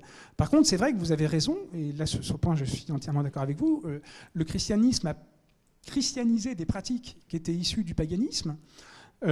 Et en ce sens, effectivement, le christianisme a récupéré certaines pratiques du paganisme. On pourrait en citer de multiples. À mon sens, en tant que protestant, le culte des saints est une christianisation du paganisme. On pourrait en dire aussi autant du culte marial. Donc il y a bien effectivement eu en ce sens une récupération. Après, la question évidemment, et c'est ce qui divise les catholiques et les protestants, c'est de savoir si cette récupération est ou non légitime. Il me semble que lorsque Paul déclare finalement dans une de ses épîtres que justement par rapport à la nourriture impure, où il fallait s'en préserver, ça peut être vu comme une sorte de symbole du fait qu'il faudrait se préserver en quelque sorte de tout ce qui vient du paganisme, mais ça ne touche pas les personnes justement. Et Paul insiste précisément là-dessus. C'est-à-dire que si effectivement il faut se méfier des pratiques païennes, et non pas les christianiser. En revanche, bien évidemment, ça ne concerne pas les personnes qui ont droit donc, au respect. Alors de la même manière que Charles-Éric de Saint-Germain a pu répondre aux objections de Christian Hachen, j'aimerais vous inviter en tout cas à répondre aux objections de Charles-Éric de Saint-Germain, et notamment une que j'ai notée. J'ai remarqué que la notion d'égalité était particulièrement présente dans les deux discours. La notion d'égalité est très importante pour vous deux. Chez Charles-Éric de Saint-Germain, le fondement de l'égalité, si j'ai bien compris, c'est le Christ qui s'incarne et qui fait, de par son humanité, l'égalité entre tous les hommes devant Dieu. Vous avez objecté tout à l'heure que cette égalité était une égalité seulement finalement devant Dieu et pas entre les hommes. Et ça posait un problème. Ça pose aussi le problème du fondement. Chez Charles-Éric de Saint-Germain, le fondement, c'est Dieu. Alors j'aimerais du coup vous poser la question, puisque telle était la première des objections de Charles-Éric de Saint-Germain face à votre exposé, c'est quel est, dans une perspective non chrétienne, le fondement de cette valeur qu'est l'égalité qui compte énormément à vos yeux? Eh bien, c'est la nature humaine. C'est la reprise de ce que disait la Déclaration des droits de l'homme du 26 août 1789. Ce qui fonde l'axe de la société et sa réalité et sa puissance, c'est que l'homme naît homme, et dès qu'il naît homme, il a des droits et ils sont tous égaux en droit. Il n'y a pas besoin d'avoir enfin, c'est mon point de vue de libre penseur. Je comprends que des protestants puissent avoir un autre point de vue, mais ce qui fonde le contenu, la chair de l'égalité, c'est le fait que les hommes existent, les hommes et les femmes existent, les êtres humains existent. C'est à partir de ce moment-là que, l'égalité a un sens. Si vous dites nous sommes tous égaux devant Dieu, mais pas devant les hommes, enfin, si vous dites vous êtes tous égaux devant Dieu, ce qui sous-entend pas devant les hommes, comme je l'ai expliqué dans le patronat chrétien, ça veut dire qu'en fait la source, c'est plus l'être humain, c'est la transcendance. Et on en revient à tout le débat sur l'immanence et la transcendance. Si j'ai 2 minutes, je vais vous expliquer une anecdote qu'on raconte souvent dans les réunions de la libre pensée, parce que ça fait rire. Enfin, j'espère que je vous ferai rire. Au moment du traité constitutionnel européen en 2005, vous savez, c'était le bottin, là, parce qu'ils ont fait un truc plus court. Bon, il y avait 2 articles du traité constitutionnel européen qui traitaient de la consultation de la société civile. Et il y avait l'article 37 et il y avait l'article 52. Donc la libre pensée qui était contre le traité constitutionnel européen, a fait toute une série de choses, elle a participé à l'action pour qu'il ne soit pas adopté, et nous avons été en délégation reçus par le conseiller des religions de M. Barroso, au Berlaymont, pour ceux qui connaissent, à Bruxelles. Il s'appelle le docteur Winiger, il est autrichien, déjà ça commençait mal, et surtout il est toujours membre de l'Opus Dei. Et quand je lui ai posé la question pourquoi il y a 2 articles du traité constitutionnel européen qui traitent de la même chose, c'est-à-dire de la relation et du dialogue avec ce qu'on appelle la société civile, mais pourquoi il y en a un, c'est la société civile, et l'autre, c'est les églises et les religions, il a répondu très sérieusement, parce que les églises et les religions, c'est la transcendance, et la société civile, c'est l'immanence. Bien.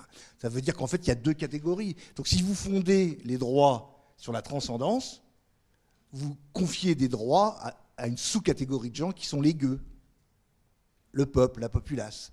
Bon.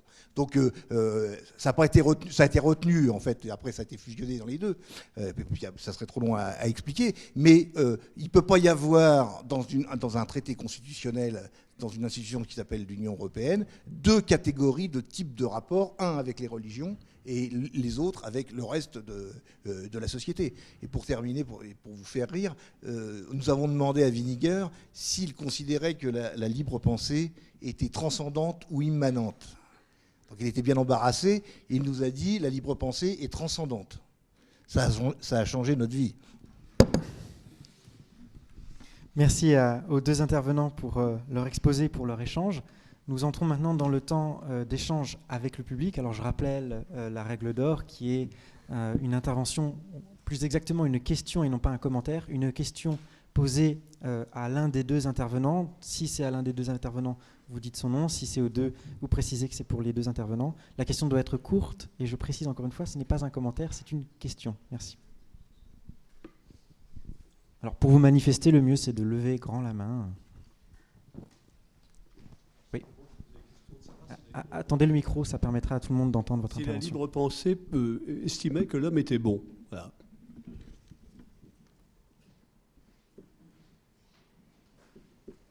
Le mieux c'est peut-être de prendre plusieurs questions, parce que sinon ça risque d'être... En fait l'idée c'est... Ah bon, c'est comme vous voulez. C'est plus simple comme ça, parce que sinon pour le temps on risque de ne pas savoir combien de questions sont gérables. Ah bah, je vais vous répondre très directement. Oui, l'homme est bon. C'est la société qui le rend mauvais. Je peux donner ma réponse ou... Allez-y, Charles. D'accord. Alors, moi, non, je ne verrai pas les choses de cette façon. Je pense que l'homme a été créé à l'origine bon. De ce point de vue-là, c'est une affirmation centrale de la Genèse. Maintenant, il y a eu entre-temps cet épisode dramatique qui est le péché originel, qui implique finalement une corruption, en quelque sorte, de la nature humaine.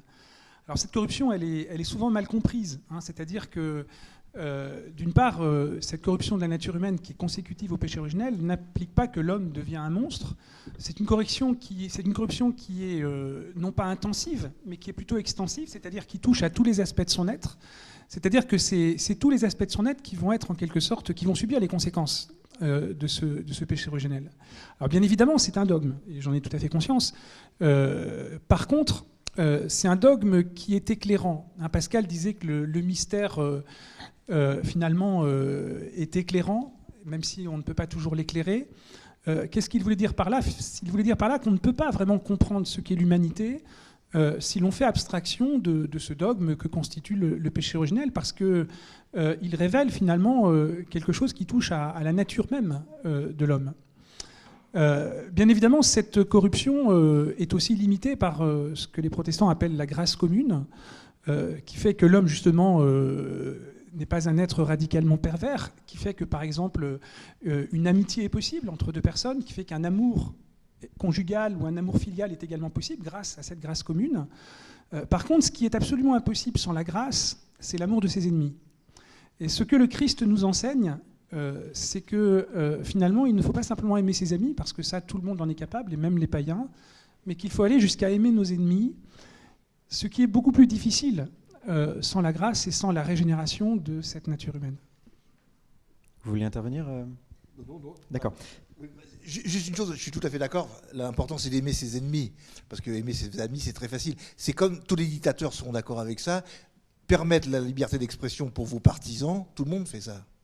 Vous êtes un démocrate quand vous donnez la liberté d'expression à ceux qui ne pensent pas comme vous. Merci. Est-ce qu'il y a des questions dans la salle? Vous pouvez lever la main et puis le micro viendra jusqu'à vous. J'ai une question, j'ai le micro, comme ça. Oui. Ma question est pour Monsieur Echen. Je voulais savoir, tout à l'heure, vous disiez que la Révolution française a finalement mis sur le même plan d'égalité l'erreur et la vérité, et laissé finalement la possibilité à l'erreur tout comme à la vérité. Du coup, ma question porte sur de quel droit un juge va juger. Enfin, finalement, est-ce qu'on peut avoir une justice juste aujourd'hui si justement on autorise l'erreur et du coup, quelle est l'origine de l'autorité d'un juge ou de quelqu'un qui va exercer la législation? Je ne pense pas que la justice puisse être juste. Je pense que l'action humaine et les lois, c'est pour qu'elles soient le moins injustes possible. Bien. En plus, le juste et l'injuste des uns, et le juste n'est pas le juste partout pour tout le monde. La question, c'est comment dirais-je, il y a deux conceptions philosophiques. Moi, je comprends parfaitement cette conception, je ne la partage pas. Il y a une autorité suprême divine, tout émane d'elle, c'est elle qui dit ce qui est bien et ce qui n'est pas bien. Donc les lois doivent être subordonnées à ça. Moi, ce n'est pas ma conception. Les lois doivent être subordonnées à la volonté du peuple, à la volonté des citoyens. Et c'est pour ça que les lois changent. Parce que le peuple, il change, et les citoyens, ils changent. Mais où vous avez un système de valeurs qui se réfère à la transcendance, ou à l'immanence, on en revient au débat la question de tout à l'heure. Moi, je comprends que si... C'est le problème du monothéisme. Il y a plein de monothéismes. Hein, et le problème du monothéisme, c'est de dire j'ai un seul Dieu, tout le monde doit y croire. C'est pour ça que je suis plutôt sensible au polythéisme, parce que dans la Grèce antique et dans la Rome antique, il y avait plein de dieux, il y avait des demi-dieux, des quarts de dieux, des hommes qui se faisaient dieux, des dieux qui se faisaient hommes. Les dieux dans le Panthéon avaient une politique, c'est de se faire la guerre entre eux, et ils foutaient une paix royale à l'humanité. À partir du moment où est apparu le monothéisme, on a dit j'ai un Dieu, je veux que tout le monde l'impose. Je veux l'imposer à tout le monde. Et comme tout le monde n'a pas le même, ça a donné les croisades, ça a donné les guerres saintes, ça a donné le djihad, ça a donné tout ça. Donc moi, comme je refuse ça, je considère que ma référence philosophique, c'est l'être humain, c'est l'humanité. Et c'est vrai qu'à un moment donné, ça ne donne pas les mêmes résultats. Alors, allez-y, intervenez. Juste par rapport à ce que vous avez dit, quand vous dites finalement que c'est la volonté du peuple, si j'ai bien compris, qui est la source du juste et de l'injuste, selon vous.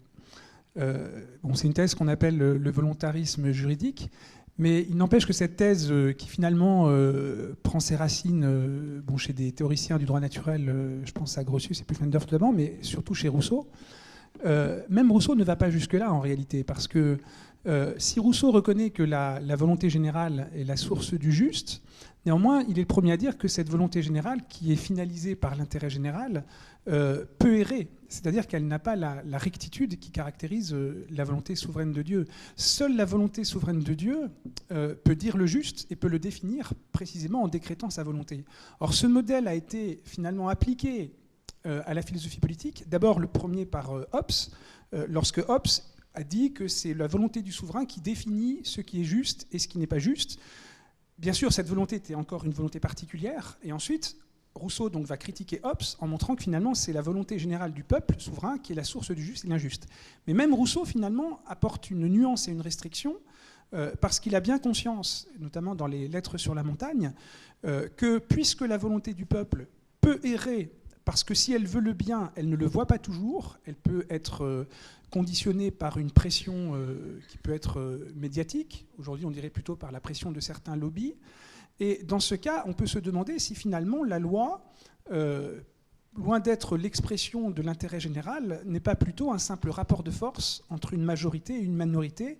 Et dans ce cas-là, je me demande vraiment quelle peut être la légitimité de la loi, raison pour laquelle je préfère personnellement la position de Montesquieu qui disait que, ce que je citais tout à l'heure dans mon exposé, qu'une loi n'est pas juste parce qu'elle est la loi, mais devrait être la loi ce qui est juste, ce qui suppose bien finalement l'existence d'un droit naturel et d'une justice naturelle qui a été d'ailleurs bien remis en avant au XXe siècle par un penseur comme Léo-Strauss.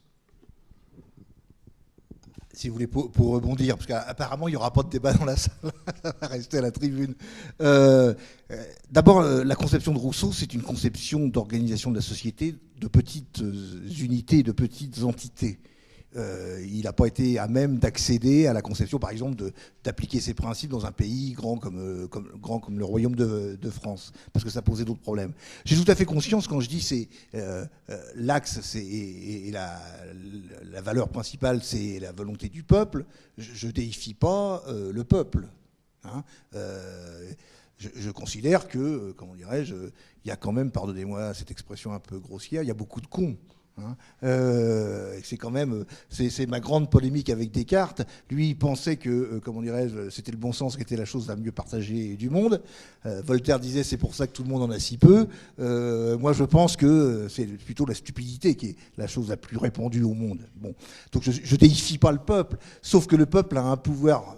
C'est la volonté du peuple, c'est lui qui corrige, c'est lui qui exprime, c'est lui qui modifie. Bien. Alors on va dire, il y a quelque chose de supérieur, c'est la volonté de Dieu. J'ai le sentiment, alors la volonté de Dieu, je ne connais pas. Ce que je connais, c'est l'expression de la volonté de Dieu, qui est exprimée par d'autres. Elle a quand même beaucoup changé dans le temps aussi. Hein. Il y a des choses, si vous lisez l'Ancien Testament, comment dirais-je, je vous pose la question, où est la morale dans ce ramassis de tueries et d'affrontements sanglants? Bon, alors c'est moins vrai dans le Nouveau Testament, mais la volonté de Dieu qui s'est exprimée, qui a trouvé son expression par des gens qui le représentaient, elle a beaucoup évolué à travers les siècles. Donc la volonté de Dieu aussi, elle change. Donc si la volonté du peuple change, la volonté de Dieu change, donc l'une n'est pas, comment dirais-je, frelatée par rapport à l'autre. Alors j'ai cru voir une main se lever dans le fond de la salle.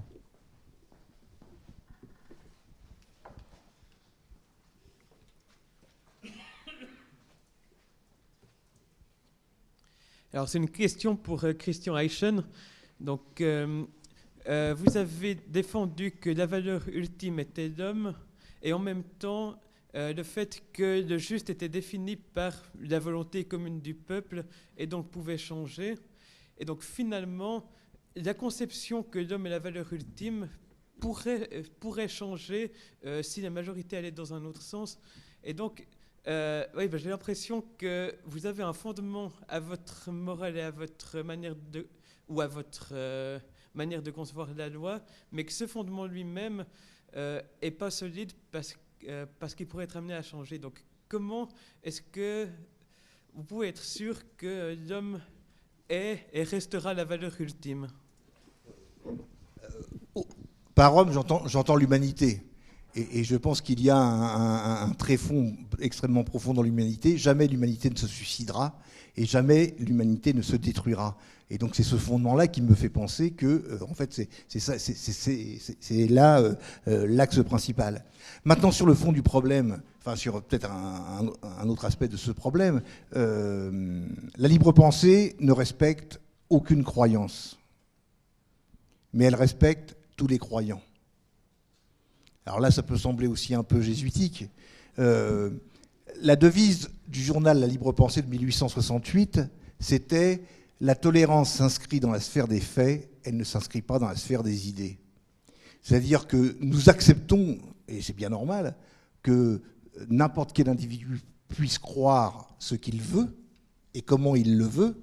Ça ne veut pas dire que le respect que nous portons à l'individu, nous le portons à l'objet de sa croyance et au contenu de sa croyance.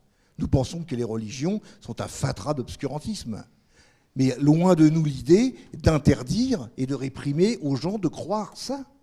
Parce que si nous voulions l'interdire, on se poserait nous-mêmes libre pensée en tant que Dieu. C'est-à-dire que nous détenerions la vérité révélée en disant ça c'est bien, ça c'est pas bien. Et je pense que l'humanité a suffisamment de ressources, comment dirais-je, en elle-même pour, au fil du temps et au fil des choses, régler les choses. Nous ne sommes pas partisans de ce que dénonçait Bertolt Brecht dans La Mer, je crois, à propos de l'insurrection, comment dirais-je, en 1956 en Allemagne de l'Est. Le comité central du Parti communiste est mécontent du peuple, le comité central élit un autre peuple. C'est pas notre conception, chacun doit pouvoir être libre de faire ce qu'il veut. J'aurais quand même une question à vous poser. Est-ce qu'on peut respecter les croyances sans respecter leurs croyances, hein? C'est-à-dire que les croyances, ça touche quand même à ce qui est le plus intime de la personne. Et quand, par exemple, quelqu'un blasphème contre quelque chose en quoi il croit, c'est aussi une atteinte, finalement, à sa personne elle-même. Donc moi, j'ai tendance à croire que même si, effectivement, on peut ne pas être d'accord avec certaines croyances, et si on peut les dénoncer ou les critiquer, en revanche, je pense qu'un croyant, il s'identifie complètement à ses croyances, et que ne pas respecter ses croyances, est-ce que ce n'est pas prendre le risque aussi de ne pas le respecter en tant que croyant? En tout cas, c'est la question que je me poserais. Deux choses. Il y a des années, alors on va rentrer dans un champ qui est pas religieux, donc on va peut-être se mettre plus facilement d'accord sur le champ politique. Il y a des années, il y a eu une campagne organisée pour l'interdiction du Front National. Moi, je considère qu'à partir du moment où ça reste dans les limites de la légalité républicaine, chacun fait ce qu'il veut. Bon, et qu'il ne fallait pas interdire le Front National. Donc je respecte le fait que des gens votent pour le Front National. Est-ce que ça m'impose à moi d'accepter ce que dit le Front National et pas le combattre? Parce qu'on peut retourner l'argument de la même manière. Si vous critiquez le Front National, c'est que vous ne voulez pas que les gens, vous n'acceptez pas la liberté des gens d'être au Front National. Moi, j'accepte leur liberté de voter comme ils veulent. On ne va pas m'infuser et m'imposer leur théorie raciste et xénophobe. Je ne vais pas respecter ça. Donc je considère que les religions, sur un autre plan, définissent un certain nombre d'aspects que je conteste. Je reconnais le droit à des gens de pratiquer, d'exprimer, de s'organiser, comment dirais-je, de s'inscrire dans cette croyance. Ça ne m'impose pas de respecter cette croyance. Sinon, il n'y a plus de débat démocratique possible. Si vous êtes obligé d'avaliser les positions de l'adversaire avant de débattre, ou vous voulez qu'il y ait une confrontation? Ça me semble être un non-sens. Ça me semble être une conception un peu autoritaire et totalitaire. Deuxièmement, sur la question du blasphème, c'est une incidence. Moi, je ne reconnais pas le blasphème. Parce que le blasphème, c'est quelque chose où on critique violemment, de manière un peu vulgaire ou violente, la croyance de quelqu'un. Donc moi, je ne reconnais pas le blasphème. Mais de la même manière, nous avons eu un grand débat il y a des années dans la libre pensée. Nous ne revendiquons pas du droit au blasphème. Le droit au blasphème, pour nous, est une aberration, parce que c'est une négation. Si vous reconnaissez le droit au blasphème, c'est que vous reconnaissez le blasphème. Donc que vous reconnaissez qu'il y a des choses sacrées. Or, nous, on ne reconnaît pas les choses sacrées. Donc de ce point de vue-là, nous ne revendiquons pas. C'est très important, parce qu'au moment de la caricature de Charlie Hebdo sur Mahomet, certains, entre guillemets, laïcs un peu totalitaires, donc je pense qu'ils étaient plus totalitaires que laïcs, et même pas du tout laïcs, disaient on doit inscrire le droit au blasphème dans la Constitution et comme une liberté fondamentale. Non, moi j'ai le droit de penser que la Trinité, c'est une aberration, j'ai le droit de le critiquer. Je ne commets pas à mes yeux un blasphème. C'est le droit de la libre critique. D'autres questions peut-être? Oui. Alors, il y a 2 questions. Ça va faire les 20 minutes, hein. Merci. Très rapidement, question à Christian Echen. Je vais revenir sur votre citation très rousséiste de tout à l'heure. L'homme n'est bon. L'homme n'est bon, c'est la société qui le corrompt. J'ai une question à vous poser, peut-être due à mes connaissances en philosophie. Chez moi, la bonté, elle est mise en situation. Elle suppose donc autrui, et donc vous êtes athée, donc vous ne croyez pas en Dieu, donc cet autrui-là n'existe pas. Et pour reprendre la formule de Alain, la société débute lorsqu'il y a un homme qui dort et l'autre qui veille. Donc ma question, elle est, comment est-ce que vous pouvez concilier la notion d'homme sans l'autre avec cet homme qui est bon, vu que c'est une mise en situation? Je ne comprends pas votre question, parce que je n'ai pas eu le sentiment de dire qu'il fallait nier autrui et il fallait nier l'autre. Au contraire, je pense que c'est l'addition de toutes ces choses-là qui font que l'homme est bon. Donc j'ai du mal à comprendre. Et je ne suis pas philosophe non plus. Alors peut-être pour essayer de reprendre un petit peu la question, je ne suis pas sûr de bien l'interpréter, je vais essayer de me faire l'interprète. La question portait, il me semble, sur la bonté. En tout cas, ce point-là a été soulevé plusieurs fois. Par exemple, quand on voit un événement tel que la Seconde Guerre mondiale, comment est-ce que vous, en tant que libre penseur, vous interprétez cet événement? Donc on a bien compris, je crois, la pensée de Charles-Éric de Saint-Germain, qui était que finalement c'est une interprétation liée au péché originel. Comment est-ce que vous, en tant que libre penseur, vous le pensez? Sachant qu'à côté de cela, vous avez développé l'idée que l'homme était fondamentalement bon, c'était la société qui le rendait mauvais. J'avoue que même en réfléchissant beaucoup, même en lisant Saint-Augustin, j'accède pas à l'idée de péché originel. Ça me semble être une aberration totalitaire. Je veux dire, on est responsable de ses actes, on ne peut pas être responsable pendant des milliers d'années d'un acte de quelqu'un d'autre. Ça me semble, ça dépasse mon entendement. Hein. Alors je sais que je n'ai pas réglé le problème en 2 secondes, ça fait des siècles qu'on discute de ça. Donc le péché originel, je veux dire, ça aboutit par exemple, je ne vais pas polémiquer contre les protestants, mais ça aboutit à quand même des trucs assez extraordinaires. Jésus, chez les catholiques, Jésus est né exempt du péché originel, mais, comment dirais-je, pour qu'il soit bien né exempt du péché originel, il fallait que Marie soit exempte du péché originel. C'est dommage qu'ils n'aient pas poursuivi en... Ah, si, c'est le dogme de l'Immaculée Conception. C'est dommage qu'ils n'aient pas remonté jusqu'au bout, parce que juste après Ève, on coupait et on était peinards pendant des siècles. Hein. Donc personne n'était atteint du péché originel. J'ai du mal à comprendre ça. Sur la Deuxième Guerre mondiale, alors il y a différentes lectures. Je sais que je ne sais plus qui avait dit après Auschwitz, Dieu est mort. Il n'y a pas que Nietzsche qui a dit ça. Bon, les horreurs de la Deuxième Guerre mondiale, à mon sens, alors c'est peut-être une conception matérialiste et rationnelle, ne s'expliquent pas parce que la nature humaine serait particulièrement réactionnaire, totalitaire, sauvage, agressive. Je veux dire, on ne peut pas concevoir le génocide des Juifs si on ne se pose pas la question qui a donné le pouvoir à Hitler. Et ça, ce n'est pas des méchants qui ont donné le pouvoir à Hitler, c'est des forces économiques et politiques.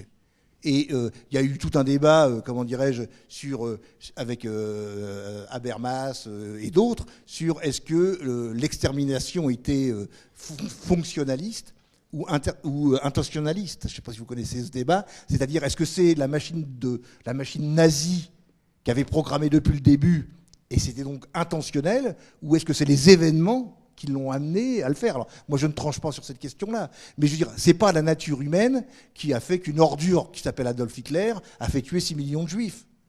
Il y a des gens qui ont donné le pouvoir à Hitler, et notamment, là ça va être un peu polémique, le parti catholique Centrum en Allemagne, qui a donné von Papen et qui a donné les voix qui manquaient à Hitler pour être nommé chancelier. C'est pas tombé, excusez-moi, c'est pas tombé du ciel cette affaire-là. C'est pas l'homme qui est responsable dans cette affaire.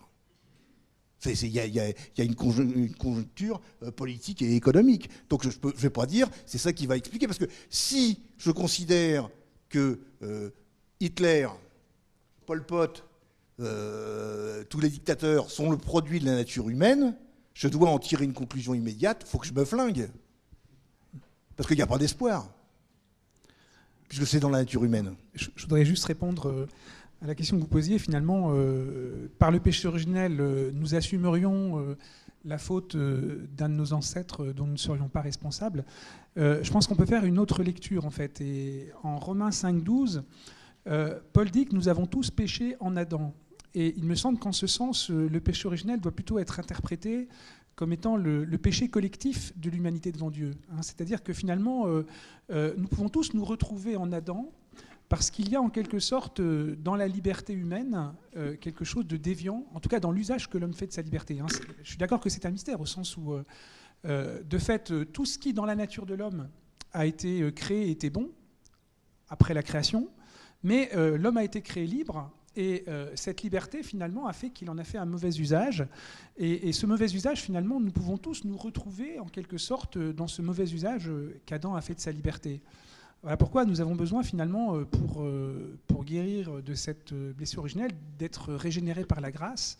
C'est ce que nous, protestants, on appelle l'expérience de la nouvelle naissance, où justement cette grâce nous donne la force de vaincre le péché, grâce à la sanctification, ce qui ne veut pas dire qu'on est parfait. Hein.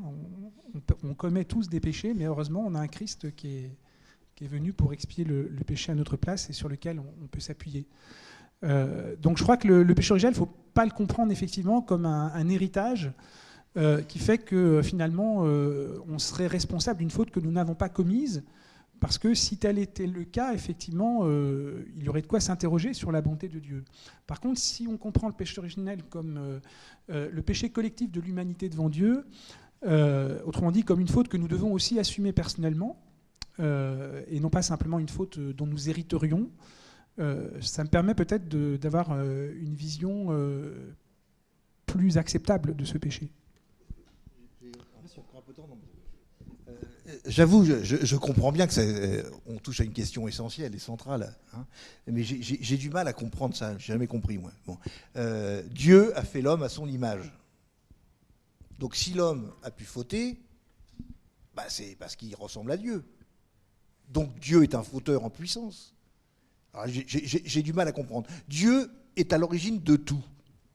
Donc il aurait pu, comment dirais-je, empêcher Adam et Ève de faire le péché originel. Il ne l'a pas fait. Il aura même d'ailleurs donné les moyens de le faire. Alors, quel est ce Dieu qui permet de faire ça ? J'avoue que ça fait 2000 ans qu'on discute, pas plus de 2000 ans qu'on discute de ça, mais j'avoue que je trouve que c'est un Dieu, pardonnez-moi l'expression, un peu vicelard quand même.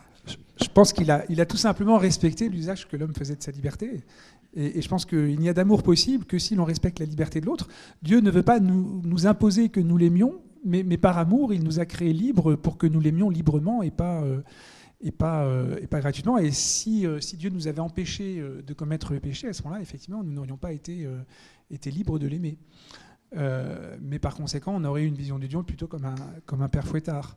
Donc il me semble qu'il faut effectivement prendre en compte cette donnée dans l'interprétation qu'on fait du péché originel, à savoir que Dieu nous a voulu libres et donc il a voulu finalement que nous puissions nous détourner de lui. Il a pris le risque, même s'il a pris le risque en sachant précisément par avance qu'il nous donnerait un sauveur justement pour nous libérer, parce que la conséquence de ce péché, effectivement, c'est que la liberté de l'homme va être rendue esclave en quelque sorte du péché, captif du péché en tout cas. Juste deux choses, c'est qu'on pourrait discuter des nuits entières oui, là-dessus. Enfin, appliquons ce principe à la famille. Le père sait que son enfant va faire une bêtise, il lui laisse faire, et après il reproche à l'enfant de l'avoir fait. Bon, alors moi je veux bien comment dirais-je, Dieu a envoyé son fils pour sauver les péchés de l'humanité. J'aimerais éviter d'avoir un père comme ça, mais alors ça veut dire qu'il n'y a plus de péché originel après Jésus. Mais ça veut surtout dire qu'un monde dans lequel l'homme a péché, finalement, serait peut-être un monde moins parfait qu'un monde dans lequel il y a un Christ qui est là pour nous racheter du péché. Et dans ce cas-là, je pense qu'on accède plutôt à un degré de perfection supérieur avec la rédemption que dans un monde, finalement, où Adam n'aurait pas péché. Donc si Dieu l'a permis, c'est sans doute probablement en vue d'un plus grand bien. Par contre, par rapport à ce que vous disiez, comment expliquer le péché si l'homme est créé à l'image de Dieu, ce qui effectivement est une vraie question. Certes, l'homme est créé à l'image de Dieu, mais il est une créature, il n'est pas le créateur. Et donc à ce titre-là, il est fini, et cette finitude, justement, est l'explication de sa faillibilité. C'est-à-dire que sa faillibilité est en quelque sorte la conséquence de son statut de créature, et donc de sa finitude.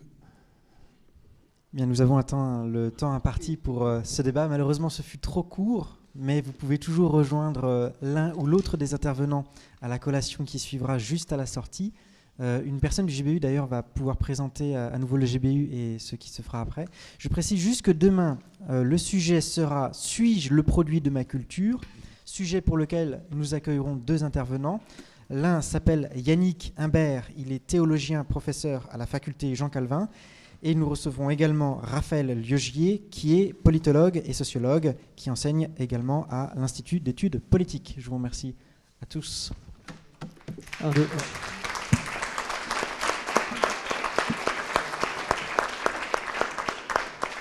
Eh bien, merci à chacun d'être venu, aux intervenants. Alors, donc, comme Alexis l'a répété, donc demain, c'est la dernière conférence. Vous êtes bien sûr cordialement invités. Vous avez des tracts qui sont à la sortie pour la conférence de demain. Et on vous propose aussi de laisser dans la boîte à la sortie vos impressions de cette soirée, vos suggestions, ce que vous avez aimé ou moins aimé. C'est pour un sondage. Et puis on vous laisse aussi la possibilité de participer à une collation pour tous qui est à l'extérieur. Et des livres du GBU seront aussi disponibles à la vente. Voilà, merci encore.